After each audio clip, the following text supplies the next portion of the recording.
안녕하십니까, 역겐TV입니다. 오늘 컨디션이 별로예요. 왜냐하면 감기가 걸렸거든요. 이해를 해주시기 바랍니다. 오늘 말이죠, 그 해동성구 발해가 이제 거란한테 멸망을 당하지 않습니까? 뭐 기록상으로도 그렇고 여러분들도 그렇게 이제 알고 있잖아요. 근데 제가 알아본 결과 이 발해 멸망에는 그 이면이 있었다는 거예요. 여러분들이 모르는. 오늘 그거에 대해서 알아볼까 합니다. 일단 그 거란이 이제 그 발해를 공격을 했는데 발해 멸망 과정을 좀 시간상으로 이렇게 좀 알아볼 필요가 있죠.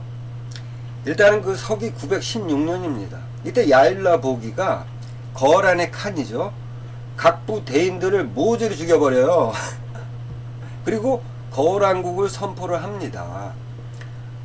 뭐 이 얘기는 이제 얘기를 하자면 자세한 얘기는 못하고 시간 관계상 이 정도로만, 그러니까 거란국을 선포한 게 서기 916년입니다. 그러니까 모든 것이 준비가 끝났다는 거예요. 이거를 말하는 거야. 나라를 선포했다는 거는 이미 모든 것이 거란의 어떤 그 욕망, 이게 이제 다 준비가 됐다는 거예요. 그리고 이제 요사에 따르면요, 서기 918년입니다. 이 야일라 보기가 이제 거란국을 선포한 이후에 요양의 고성에 행차를 했다는 거예요. 이 지도에 잠깐 보시면 요양이 지금 여기잖아요. 여기인데 이 동쪽으로는 바로 발해의 국경이 있거든. 여기가 이제 장령부예요. 발해의 장령부가 있고 이 북쪽으로 부여부가 있습니다. 그러니까 거란하고의 그 국경에 있는 발해의 부죠. 부여부, 장령부. 근데 요 장령부에 요양이 있는 겁니다. 여기를 간 거예요, 야일라 보기가. 왜 갔을까? 그 이듬해인 서기 919년에 옛 요양 고성을 수리를 해가지고 한족과 발해인으로 채우고 동평군으로 고쳤다는 겁니다. 와, 아니 뭐 중국 놈은 그렇다고 쳐도 발해인이 있었다는 거야. 그러면 요양에 있는 발해인인지 아니면 거란으로 망명한 발해인인지 아니면 붙잡아온 발해인인지 그거는 자세히 안 나오니까 모르겠고요. 어쨌든 발해인이 있었어. 그러니까 이들을, 웃긴 게 거란족이 아니라요, 거란족을 여기다 배치한 게 아니라 중국 한족하고 발해인들을 채웠다는 거야. 왜 그랬을까요? 그 이유가 뒤에 나옵니다. 그러니까 서기 924년이에요. 개주의 백성을 요주로 옮긴 겁니다. 그러니까 이때 924년에 이제 거란족을 옮긴 거야. 그러니까 한족하고 발해인을 먼저 채운 것은 발해가 어떻게 나올지 모르기 때문에 위험성이 있기 때문에 거란족들을 처음에는 배치를 안 시킨 겁니다. 이렇게 이제 거란족이 들어오니까 발해에서 이제 뜬금없이 그동안 가만히 있다가 야일라 보기가 요양에 올 때까지 가만히 있었거든, 발해에서. 그러다가 이때 이제 거란족이 들어오니까 이때서 이제 군을 움직입니다, 발해가. 그래서 요주자사 장수시를 죽이고 그곳의 백성들을 빼앗아 돌아갔다. 그 뒤 2개월 뒤에 이제 거란의 반격이 이어졌으나 소득 없이 퇴각을 했다. 이겁니다. 그러니까 이제 발해군이 와가지고 요주 지역을 이제 개박살 내고 요주사사 죽이고 거란족을 이제 데려간 거예요. 그러니까 이게 제가 볼 때는 이게 명분 같아, 명분. 명분도 있고 또 한 가지 이제 여러분들이 아셔야 될 게, 제가 말씀드렸잖아요. 거란하고 국경지대에 있는 그 발해의 부는 부여부, 장령부예요. 근데 지금 장령부를 지금 건드린 겁니다. 그죠?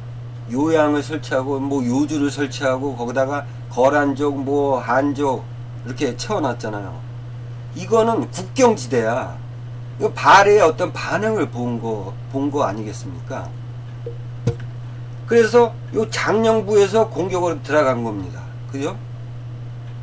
근데 그 어떤 그 거란족의 어떤 무덤에 보면요, 무덤의 기록을 보면 이때, 그러니까 서기 924년에 이때 거란이 계속해서 이제 발해하고 싸움을 했다. 그런 기록이 있어요.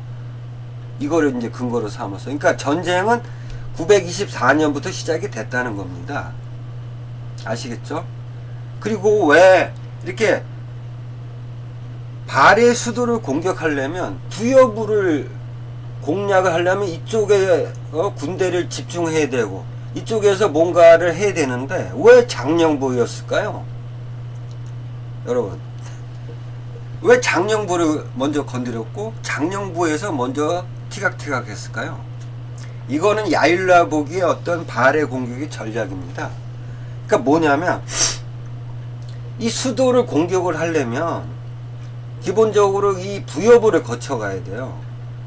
근데 여기서 만약에 거란이 뭔가를 하고 있다면 여기에 군대를 집중할 거 아니야, 발해가. 이거를 막기 위해서 일부러 요 장령부를 먼저 건드린 겁니다.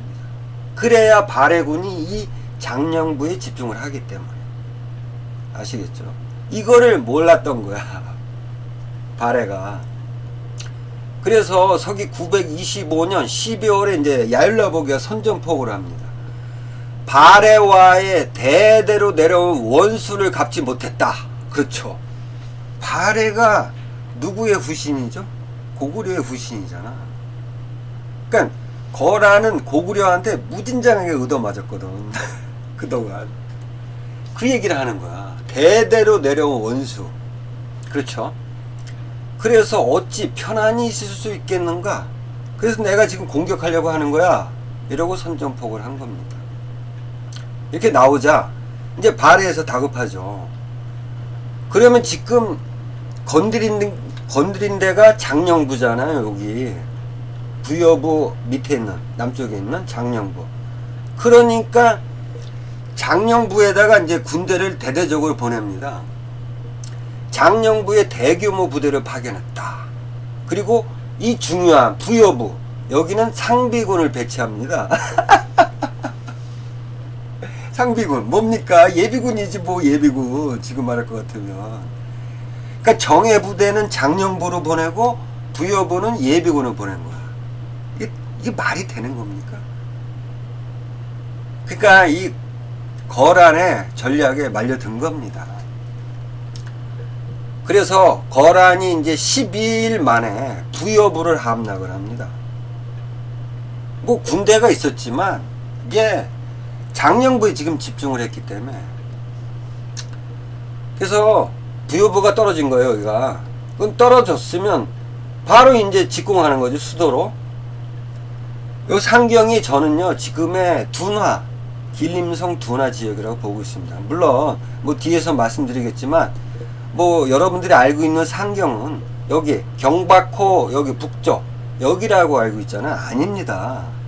뒤에서 말씀드릴게요. 상경은 여기에요. 둔화지요. 아무튼 이렇게 부여부가 12일 만에 함락이 됩니다. 그랬더니 발해가 노상이라는 사람을 보내가지고 구원병 3만을 급파를 합니다. 그러니까 부여부 지역으로 이제 보낸 겁니다. 아마 수도 인근에 있었던 부대였을 것 같아요. 야, 이래서 이제 노상의 군대가 갔는데 깨집니다. 바로. 뭐 뒤에서 말씀드리겠지만 이 노상이 있잖아요. 이때 3만 명을 이끌고 와가지고 거란하고 치열하게 전투를 벌였을까요? 아니라고 봅니다. 왜 그러냐면 이 노상이라는 놈은요, 나중에 거란으로부터 이 직책을 하나 받습니다. 그런 거로 봐서는 노상은 싸움도 없이 항복했다고 봐요. 제가 볼 때는. 아무튼 이렇게 불이 나게 3만 명을 보냈는데 실패를 합니다. 그럼 이제 거침이 없는 거예요. 그래서 거란은 서기 926년 1월 9일이에요. 공격한 지 한 달도 안 됐어. 수도 상경성을 포위합니다. 여기를 포위한 거예요. 한 달도 되지 않아가지고. 공격을 한 지 한 달도 되지 않아가지고. 그랬더니 그 발해의 마지막 왕인 대인선 왕이 5일 후에 항복했다. 아니, 수도가 지금 떨어지는데 싸워보지도 않고 대인선 왕이, 발해의 마지막 왕 대인선 왕이 항복을 했다는 거예요. 이게 해동성국이 해동성국이라고 이렇게 불릴 만한 것입니까? 발해가 싸움도 안 해보고, 에? 그래서 이렇게 해서 이제 거란이 야일라보기가 친정을 해서 공격한 지 한 달도 안 돼가지고 발해는 멸망을 한 겁니다. 수도가 떨어졌으면 멸망한 거예요. 고대에서 수도가 중요하거든. 거기 왕을 사로잡았고 그럼 끝난 거지. 나머지 지역을 점령 안 해도 끝난 거예요. 왕이 사로잡혔고 수도가 함락이 됐어. 끝난 겁니다. 근데 여기서 의문점이 있어요. 이제 거란군이 이제 이 상경으로, 부여부에서 상경으로 들어갈 때 전투다운 전투가 없었다는 거예요. 예? 그러면 지금 거란이 밀려오는데, 거란군이 밀려오는데 아무 조치도 안 했다는 거 아니야. 그러면 뭐 군대가 없어서 아무 조치를 못했다. 그렇다면 어떻게 해야 돼? 왕은 도망가야지. 일단은 지금 거란군은 수도를 향해서 올라오고 있잖아. 그러면 일단 대피를 하고 그 다음에 이렇게 싸워야 되는 거 아닙니까? 근데 또 대인선 왕은 이 상경에서 꼼짝 안 하고 있었어. 이게 의문이야, 이게. 그러니까 거란이 그 발해를 멸망시키는 이 한 달도 안 돼가지고 멸망을 시켰던 이게 상식적으로 이해가 안 가는 거예요. 이해가. 그렇다면은 이거를 봤을 때는 군사력이 안 됐나? 군대가 좀 없었나? 이렇게 또 생각할 수 있잖아요. 그래서 어쨌든 간에 기록상은 이렇게 발해가 멸망을 했다는 거예요. 이 의문점에 대해서는 뒤에서 천천히 말씀을 드릴게요. 근데 이제 이 발해 멸망에 대해서 꼭 이상한 얘기를 하는 사람들이 등장을 하잖아요. 그게 뭐냐면 화산 폭발이라는 거. 화산 폭발 이거 백두산이 화산 폭발로 인해 가지고 발해가 멸망을 했다는 사람들이 등장을 한 겁니다.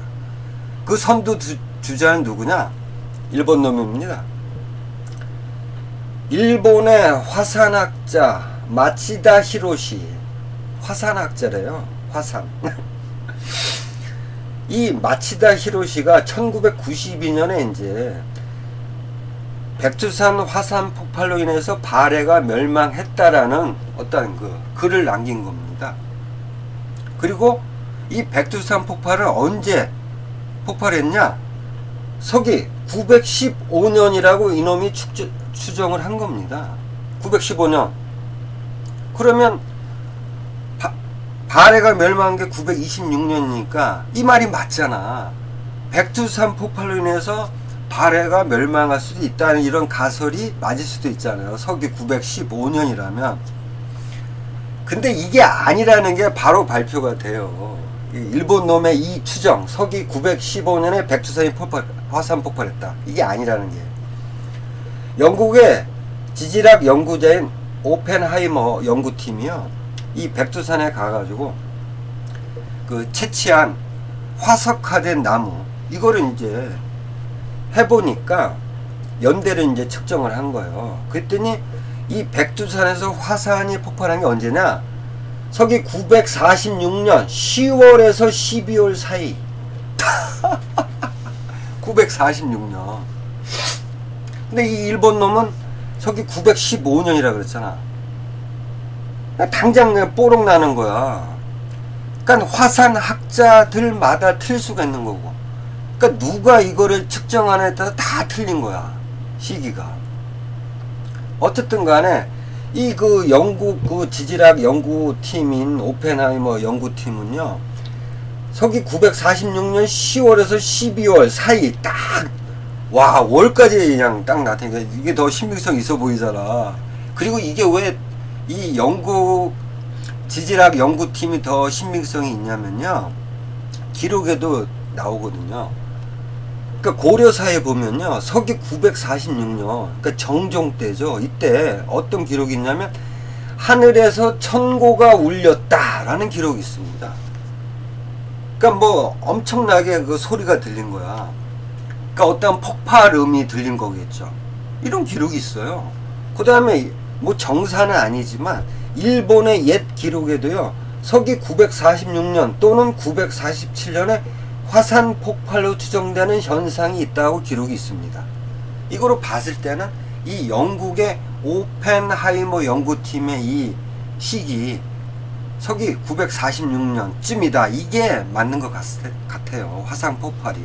그렇다면 발해 멸망 후잖아. 그죠? 그러면 백두산 화산 폭발로 인해서 발해가 멸망했다는 가설은 집어쳐야지. 근데 또 한국 사람이 또 나타난 거야. 화산 전문가. 화산 전문가가 왜 이렇게 많아? 소원주 박사라는 사람이 또 가설을 낸 겁니다.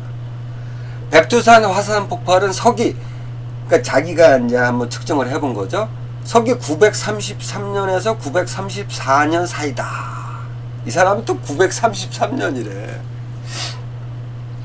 근데 발해가 멸망한 건 서기 926년이잖아. 곧 지나서 폭발을 했다고 하는데, 이 사람이 이제 어떤 근거를 끌어들이냐면 이겁니다. 그러니까 그 요사에 따르면 이제 그 발해 멸망은 서기 926년에 나와 있잖아.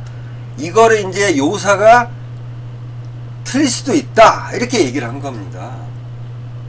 그러면서 시기가 틀릴 수도 있다는 거야. 그러니까 자기의 그 시기 933년에 934년이 맞다. 이거를 맞다라는 근거를 어떤 식으로 내세웠냐면, 그 고려사에 보면 발해세자 대광현이 수만 명의 유민들이 그 고려로 내투한 것이 서기 934년. 그러니까 많은 발해 유민들이 고려로 내려왔잖아요. 934년에 대광현, 세자인 대광현이 이끌고 이때를 비교한 겁니다. 왜 이 발해세자 대광이 내려올 수밖에 없었는지.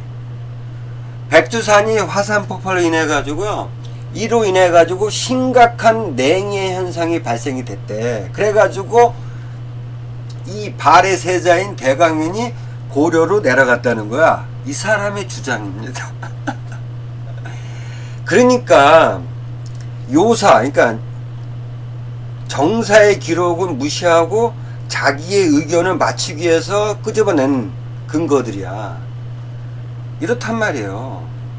그러니까 이 사람들은요, 지금 일본 화산학자, 그 다음에 영국의 지질학자, 그 다음에 한국의 화산 전문가, 이 사람들은 누굽니까? 역사학자가 아니잖아. 그러니까 꼭 이런 과학을 들이미는 사람들은 대부분이 자기 주장이 옳다라고 하려고 억지로 막 갖다가 맞히는 행위가 많습니다. 역사적인 어떤 기록들을. 그거의 하나라고 봅니다. 말도 안 되는 거야. 그리고요, 저도 과학에는 문외한이지만, 자 보세요. 이 앞서서 보면 백두산이 어디 위치하냐면 여기잖아요. 여기서 화산 폭발이 일어났다고 칩시다. 자, 그러면 이 화산재가 용암이 뭐 몇 킬로까지 날아가진 않잖아. 화산재는 보통 한 20-30킬로 날아간다고 저는 보고 있어요, 상식적으로. 자, 그러면 여기야, 여기 20-30킬로고 해봐야 여기입니다. 그리고 이 화산재가 어쪽으로 날아갈 것 같아요? 만약 여기서 화산 폭발이 이루어졌어. 동쪽으로 갑니다. 화산재는요, 네? 성층권까지 올라가가지고 동쪽으로 향해서 가는 거예요. 자, 그렇다면 여기서 폭발을 하더라도 20-30km 안에는 화산재가 떨어질 수가 있지만 그 다음에는 화산재는 동쪽으로 가게 돼 있어요. 그러니까 피해를 입어봐야 이 정도야. 예? 근데 이로 인해서 발해가 멸망할 정도겠냐고. 그리고 백두산이라는 거 한 곳에서 화산 폭발이 일어났다고 해서 냉해 현상이 발생할 것 같습니까? 여러분? 말도 안 되는 얘기예요. 지구적으로 한 100여 곳 이상의 대규모 화산 폭발이 이루어져야만 이 지구적으로 냉해 현상이 발생이 되는 겁니다. 어떤 국지적인 지역에서 하나가 화산 폭발이 이루어졌다고 냉해가 발생이 됩니까? 아시겠죠? 이런, 저는 과학에 대해서는 문외한이에요. 그렇지만 상식적으로 생각할 때 그렇다는 거야. 이거 말도 안 되는 얘기를 하는 거야. 자기 주장이 옳다고 이렇게 끼워 맞히는 겁니다. 그러니까 백두산 화산 폭발로 해서 발해가 멸망했다는 이런 주장은요, 하지 마시기 바랍니다. 아시겠죠? 자, 그렇다면 그러면 발해가 멸망이 진짜 그렇게 군사력이 없어가지고 군대가 없어가지고 그렇게 그냥 속수무책으로 당했냐? 근데 이제 이 야일라보기 요사에 따르면요, 야일라보기가 이상한 얘기를 합니다. 어떤 얘기를 했냐면, 그들의, 그러니까 여기서 말하면 그들의 발해죠. 발해가 갈린 마음을 틈타서 움직이니 싸우지 않고 이겼다. 이겁니다. 그러니까 발해 멸망의 아주 포인트를 얘기한 거예요, 야일라보기가. 갈린 마음이다. 그러니까 틈새가 벌어졌다는 겁니다. 근데 이거 갖고는 어떤 뭐 내분이 있었는지 아니면 어떤 그러니까 발해가 뒤에서 말씀드리겠지만 발해가 초창기에 어떻게 성립이 됐습니까? 고구려 인가 말가린의 어떤 합작품으로 발해가 등장을 했잖아요. 그렇다면 이 야일라보게가 얘기한 갈린 마음이라는 게 왕족과 어떤 뭐 귀족 간의 싸움이었었는지 아니면 이 발해인가 아니면 그 말갈인가 어떤 불협화음이 있었는지 그것 때문에 싸우지 않고 이겼다는 건지 요건 이제 뒤에서 제가 차츰 말씀드리겠고요. 어쨌든 이렇게 내부 문제가 있었다는 겁니다. 발해에서. 그러니까 그렇게 속수 무책 없이 그냥 당한 겁니다. 거란한테. 그죠? 내부 문제가 있었다는. 근데 내부 문제가 어떤 그 권력 싸움이었는지 아니면 종족 간의 어떤 그런 거였었는지는 이제 모르겠다는 거죠. 근데 그 황청호 씨가 이제 이런 얘기를 합니다. 그러니까 서기 925년에 발해 유민들이 이제 그러니까 발해가 멸망한 게 서기 926년인데 그 앞서서 1년 전에 서기 925년에 발해 유민들이 이제 고려로 투항했다는 고려서의 내용이 있잖아요. 이거로 봤을 때는 발해 내부에서 귀족 간에 어떤 그 권력 다툼이 일어났기 때문에 이렇게 발해 유민들이 온 것이 아닌가 이렇게 또 얘기를 합니다. 근데 어떤 기록을 봐도요, 발해 내부에서 뭐 왕족 간에 아니면 뭐 귀족 간에 이게 다툼이 있었다는 기록이 없다는 겁니다. 그러니까 뭐 어떤 권력 싸움 이런 쪽은 아닌 거예요. 아무리 뒤져봐도. 그렇다면 뭐였을까요? 제가 볼 때는요, 제가 앞서도 얘기했지만 그 처음 발해가 등장했을 때 고구려인과 말가린의 합작으로 이제 이루어졌잖아, 발해가. 그래서 여진족의 이탈이 있지 않았을까라는 생각입니다. 그로 인해서 이 발해가 점점 약해지고 거기다가 이제 이 기록상으로 봐더라도요, 이 발해가 그러니까 서기 한 800 한 50년에서 60년 요 사이부터 점점 약해졌다고 봅니다. 이제 그때부터 이제 이탈이 온 거죠. 여진족들도 이탈됐고 그 다음에 이 발해 내부에서도 약간의 이탈이 있었던 것 같아요. 일단 그 발해가 건국 어떻게 했는지 거기를 좀 알아보실 필요가 있잖아. 그러니까 그 고구려가 이제 멸망하고 나서 그 이후에 이제 거란족이 이제 그 반란을 일으켰잖아, 당나라에. 그때입니다. 그때 이제 당나라 군대가 이제 그 거란족을 일단 제압을 한 다음에 걸사비유, 말갈족입니다. 말갈족이에요.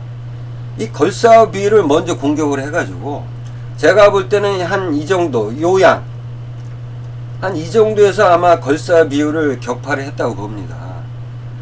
그리고 나서 이제 그러니까 걸사비유는 이 요양 부근에 있었고 진을 치고 있었고 대조영은 이 북쪽 한 이 정도, 그러니까 부여부 남쪽 한 이 정도에 있었다고 봅니다. 그래서 동북쪽으로 올라갔던 거죠, 당나라 군대가. 그래서 천문령을 넘어서 대조영 군대를 압박을 했다. 이거를 봤을 땐 제가 볼 때는 부여부 남쪽이라고 봅니다, 천문령은. 그러니까 뭐 확실한 건 아니지만 위치가 천문령은 이 부여부 이쪽 근처라고 봅니다, 천문령이. 그러니까 이제 대조영 군대를 이제 공격을 이제 하려고 이 천문령까지 도달한 겁니다. 그랬더니 대조영이 고구려 유민, 당연한 거죠. 송말 말갈의 무리를 규합을 했다. 그래서 당나라 군대를 대패를 시킵니다. 송말 말갈. 그러니까 제가 볼 때는 이 부여부 동쪽 이쪽 지역이 송말 말갈 지역이라고 봅니다. 그러니까 백두산 북쪽 이 부여부 동쪽 이 정도. 아시겠죠? 그리고 나서 그러니까 요 천문령 전투에서 이제 대조영이 당나라 군대를 대패시킨 거야. 이 부여부 근처에서 대패를 시킨 겁니다. 그리고 나서 동쪽으로 계루의 옛 땅을 차지하고 동모산에 의지해서 성을 쌓고 살았다. 제가 볼 때는 이 부여부에서 동쪽으로 이쪽이 계루부라고 봅니다. 아시겠죠? 그러니까 여기를 이제 차지하고 제가 볼 때는 송말 말갈 지역을 아우르는 그 지역이라고 봅니다. 그러니까 과거의 동부여 지역 뭐 이쪽이라고 보고 있거든요.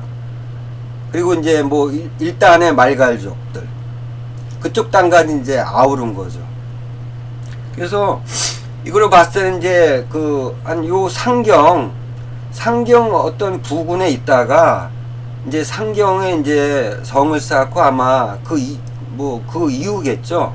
일단은 그 상경에 먼저 간 것이 아니라고 봅니다. 일단은 그 한 요 정도에 있다가 상경에 이제 수도를 이제 건설을 하게 된 거죠. 어쨌든 여기서 중요한 거는요, 고구려인가 말갈족의 합작으로 발해가 구성이 됐다는 겁니다. 이게 중요한 거죠. 자, 근데 제가 앞서도 설명을 드렸지만 상경은 지금의 길림성 둔화라고 저는 보고 있는데 이 경박호 북쪽에 있다는 사람들이 있었단 말이죠. 누구냐? 또 일본 놈이 나와요. 일본 놈들은 빠지는 데가 없어. 일본인들에 의해서 경박호 북쪽에서 이제 얘네들이 유물을 발견해 가지고 여기가 발해의 수도였다, 상경 용청부였다, 이렇게 이제 주장을 한 겁니다. 이게 경박호거든요. 여기 북쪽이에요. 그 제가 볼 때는요, 이 북쪽은요 음루 지역이에요. 그러니까 과거에 고대 아시아족들이 살고 있었던데요. 아시겠죠? 이 경박호 북쪽이 아니에요. 왜 그러냐면 그 아닌 이유를 제가 말씀을 드릴게요. 상경은 왜 여기일 수밖에 없느냐? 지금의 길림성 둔화. 그러니까 여기서요, 발해 3대 왕이 이제 문왕입니다. 이 문왕한테는 2명의 이제 공주가 있었는데 그 첫째 공주인 정의 공주 묘가요, 어디서 발견이 됐냐면 여기입니다. 아시겠죠? 물론 둘째 공주 묘는 지금의 이 뭐 연변 자치구 여기서 발견이 됐어요. 뭐 수도를 몇 번 옮겼으니까 발해가. 근데 중요한 거는요, 첫째 공주가 그러니까 3대 발해의 3대 왕이야. 3대 왕. 그러면 발해가 건국한 지 초기야. 초기에 묘를 여기 둔화에 세웠다는 겁니다. 그러니까 초창기 때 수도가 어디였습니까? 발해가 상경이었다 그랬잖아요. 상경 용청부란 말이죠. 건국한 지 얼마 후까지는 상경 용천부가 발해의 수도였단 말이야. 그런데 여기에서 발해의 3대 왕인 문왕의 공주 묘가 발견이 된 겁니다. 그러면 발해의 수도가 어디겠냐고. 여기잖아, 여기. 이 경박국 북쪽이 말도 안 되는 얘기를 하고 있어요. 여기입니다. 아시겠죠? 자, 그리고 나서 송말말갈하고 처음에 건국을 했을 때 송말말갈은 편입이 된 겁니다. 아시겠죠? 그 송말말갈은 완전한 고구려인은 아니지만 이제 그 발해에 편입이 되면서 이제 주류사에 이제 입적이 된 거야. 송말말갈이는. 그 다음에 이 백두산 부근에는 누가 있었냐면 백산말갈이 있었어요. 요 백산말갈은 고구려가 멸망할 때는 당나라에 붙어가지고 빨대를 쪽쪽 빨던 애들이야. 근데 이제 당나라가 이제 물러나고 그 지역에 이제 고구려인에 의해서 발해가 들어섰단 말이야.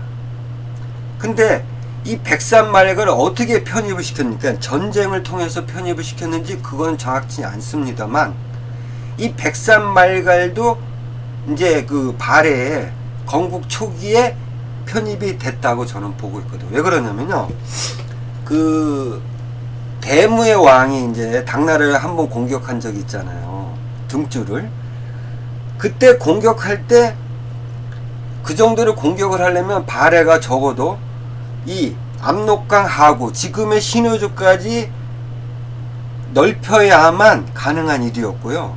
그 다음에 이 당나라가 신라한테 그 지금의 대동강 이남의 땅을 준 것이 서기 820년이에요. 그러니까 서기 820년 전에 이 백산말갈의 전 지역을 저는 편입을 시켰다, 발해가, 이렇게 보고 있는 겁니다. 그렇기 때문에 아무리 봐도 이 백산말갈도 발해가 건국한 그 직후에 이 편입이 되지 않았을까, 발해에. 저는 그렇게 보고 있습니다. 그리고 이제 금사에 따르면요, 이 말갈이라는 이 그 종족명이 어떻게 바뀌었냐면 여진족이라고 바꿨다는 겁니다. 여진족. 금사에 나오잖아요. 여진족의 선조는 말갈시에서 파생됐다. 아시겠죠? 그러니까 말갈이 여진족으로 바뀐 거야. 뭐 전체 말갈이 바뀐 건 아닐 거고, 물론 수서에 따르면 뭐 7개의 말갈이 있었다고 막 나오잖아요. 근데 그 중에서 이제 뭐 여진족으로 바뀐 건 제가 볼 때 이 송말말갈, 요 송말말갈 북쪽에 월이말갈이라고 또 있더라고요. 기록에 보니까 이쪽, 그 다음에 이쪽, 이 백산말갈, 그 다음에 이쪽 동쪽, 이렇게 아마 여진족으로 바뀌지 않았을까. 그리고 그 발해가 뭐 영토를 굉장히 확장했다고 신당서에는 나오는데요. 제가 볼 때는요, 영토를 확장한 건 맞는데 여기요, 그러니까 그 지금의 연고탑이 있는데 여기 북쪽까지는 발해가, 제 생각인데 이쪽 북쪽 지역은 발해가 공격을 해서 이렇게 편입을 시키지 못했다고 저는 보고 있거든요.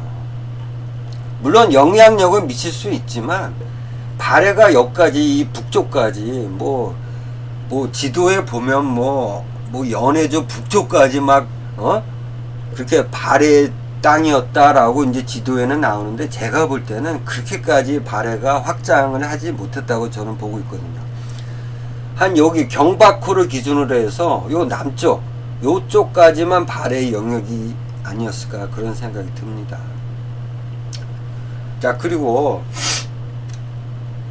이제 발해가 멸망할 때 여진족의 이탈이 있다고 제가 앞서서 말씀을 드렸잖아요. 그것 때문에 발해가 멸망한 것이 아닌가, 주요 원인이 아닐까, 저는 그렇게 말씀을 드렸잖아요. 근데 이 송말말갈하고 백산말갈이 발해 건국 초기부터 이제 편입이 됐는데도 불구하고 발해가 거란한테 두들겨 맞을 때 이 송말 말갈 그 다음에 백산 말갈이 전쟁에 참여했다는 기록이 없습니다. 고구려가 멸망할 때는요 말갈족이 참전한 경우가 허다합니다. 그런 기록도 있고요. 근데 발해가 멸망할 때는 이 말갈족들의 움직임이 없었다는 거예요. 그 다음에 멸망하고 나서 이제 수도만 멸망한 거지 그 외 지역은 아직 거란이 접수를 안 한 상태예요. 그때 충분히 부흥운동이 일어날 수 있잖아요. 근데 이 부흥운동이 좀 이상합니다. 아니 당연히 부흥운동이 일어나는 게 맞잖아. 만약에 지금 수도만 점령이 됐어. 부여부하고 밑에 장령부 그 다음에 이쪽 남경부 뭐 이쪽 동경 막 이쪽은요 아직 점령을 못했단 말이야 거란이. 근데 왜 부흥운동이 안 일어났을까?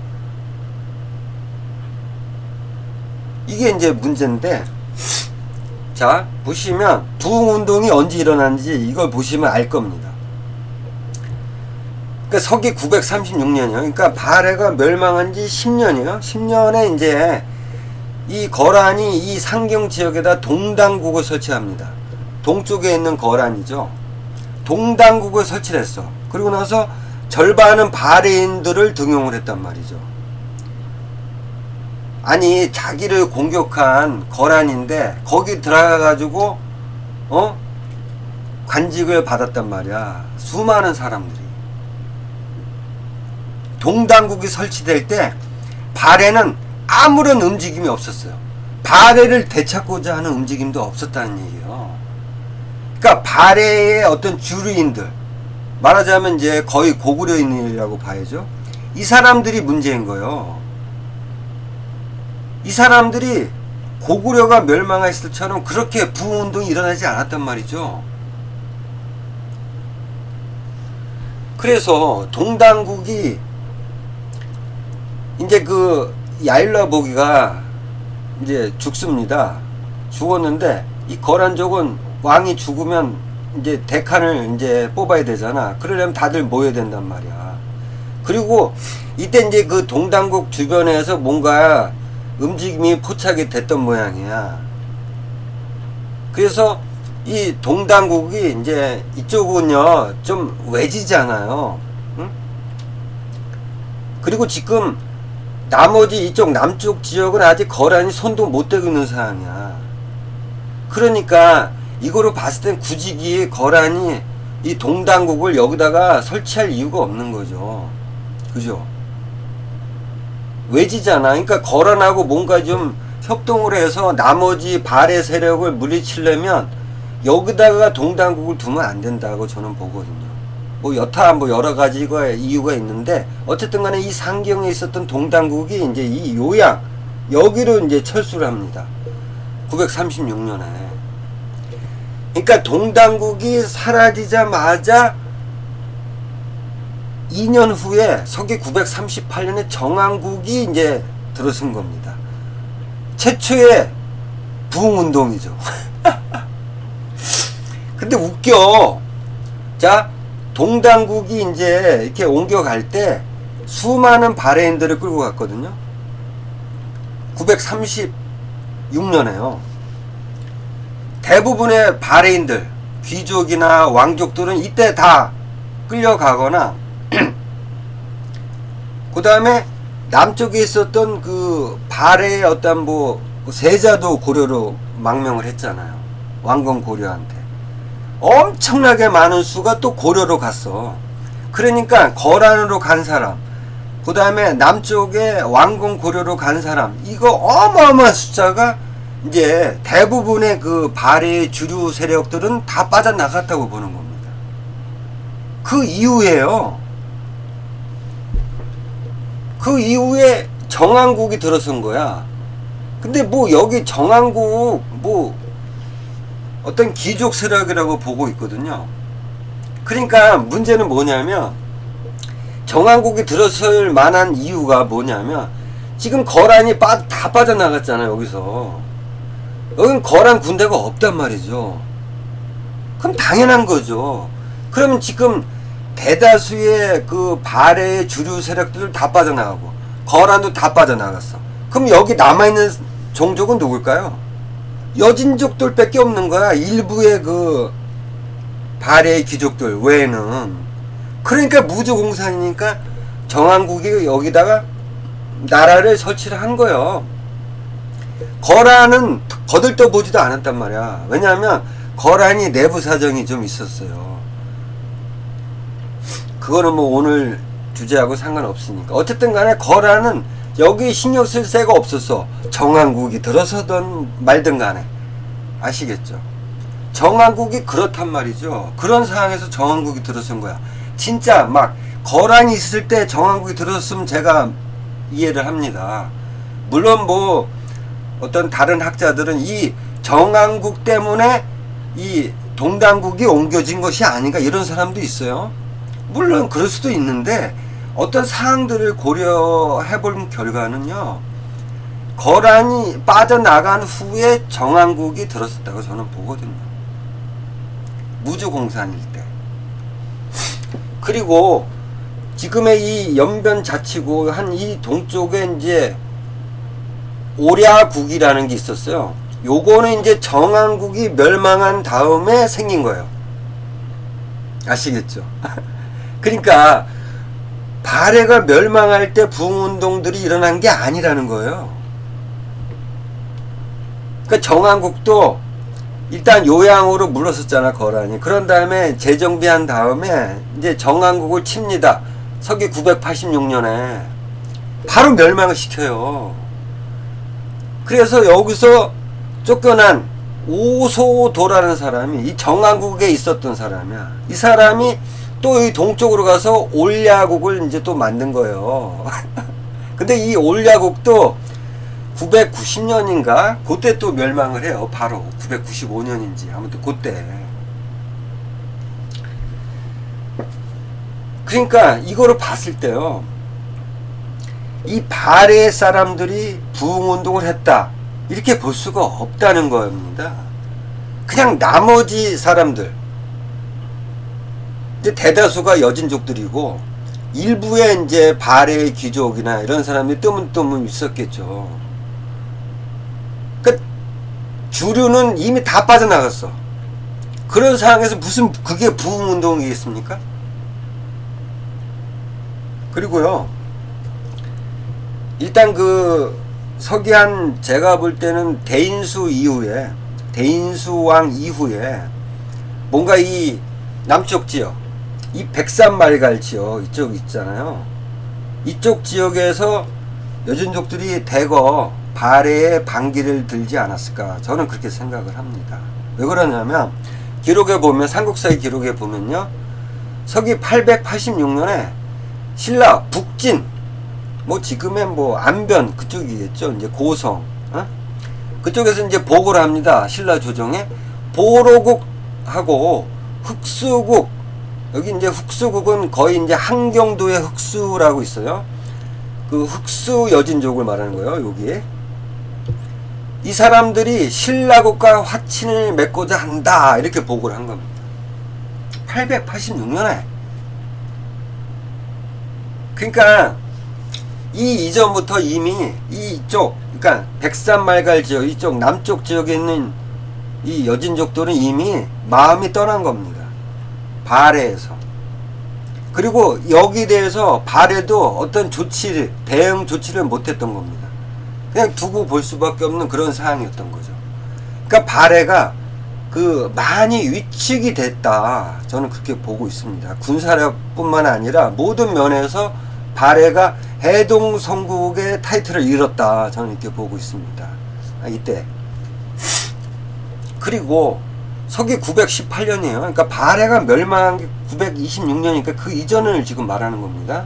이때 왕건이 이제 이런 얘기를 합니다. 평양이 지금 번인들이 그곳에서 변경고을을 침략을 하고 있다, 이런 얘기를 한 겁니다. 여기서 번인이 누구냐면 여진족들을 말하는 겁니다. 서기 918년에 지금의 대동강에 있는 평양을 말하는 거예요.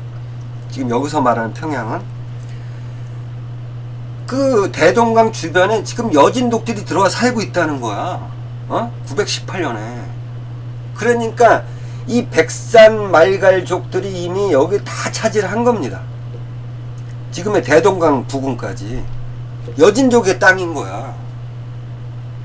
이미 발해하고는 끝난 거예요. 이것뿐이냐? 저는 이 동쪽, 북쪽 이쪽 지역도 마찬가지라고 봅니다. 그러니까 발해가 굉장히 쇠퇴를 했다. 그래서 어떤 이런 이쪽에 있었던 여진족들 이 전부 발해에 등을 돌린 것이 아닌가. 그렇기 때문에 발해가 멸망할 때 참전도 안 했고, 그 다음에 발해 어떤 그 멸망 이후에 부흥운동에도 참전을 안 했고, 예? 이런 이유가 아닐까. 그러니까 발해가 이렇게 속수무책으로 거란한테 무너진 게 이 두 축의 하나였던 이 여진족의 이탈이 이게 중요한 원인이었다고 저는 그렇게 보고 있습니다. 아시겠죠? 그리고 마지막으로 이제 이 여진족들이요, 나중에 이제 나라를 건설하잖아요. 금나라를. 제가 볼 때는 이 송말 말갈 여기가 주축이 아니었을까. 왜냐하면 발해의 어떤 주류는 다 빠져나갔고 남아있었던 거란한테 핍박을 받아왔던 이 여진족들이 들고 일어난 게 바로 저는 송말 말갈 이 지역을 이제 그 기록에서 뭐라고 부르냐면 생여진이다. 거란한테 이렇게 고개를 숙이지 않았다. 그래가지고 생여진이라고 부르고 있거든요.